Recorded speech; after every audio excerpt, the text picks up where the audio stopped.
De quoi s'agit-il? Alors en fait, quand on veut optimiser un processus, quel qu'il soit, un processus industriel ou une synthèse, le principe qu'il y a derrière, c'est qu'il faut varier un paramètre à la fois pour pouvoir vraiment voir lequel des deux paramètres ou des trois paramètres a un effet.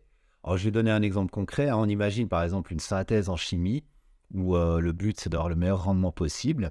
Si à un moment le chimiste il va augmenter par exemple la température et augmenter la vitesse de rotation du mélangeur en même temps et que le rendement de la synthèse il augmente de 20%, on ne saura pas lequel des deux paramètres est responsable de cette amélioration.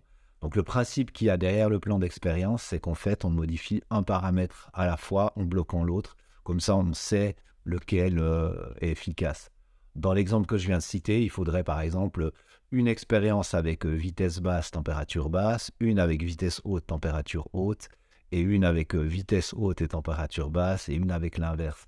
Et comme ça, par exemple, si c'est, je ne sais pas, on verra que c'est uniquement la température qui fait monter.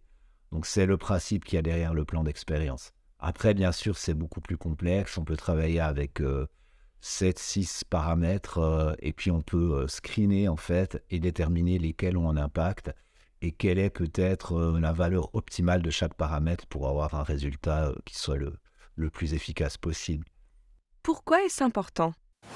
Alors c'est important pour deux raisons. Premièrement, parce qu'on peut optimiser. Et en optimisant un processus, on peut gagner du temps, de l'argent. Ça va aussi avoir un impact écologique meilleur parce qu'on dépense moins d'énergie.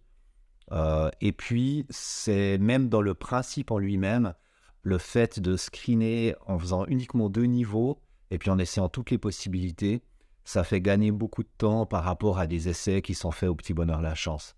Il y a un exemple, par exemple, d'une grande entreprise qui avait des problèmes de tâches dans certains de leurs produits.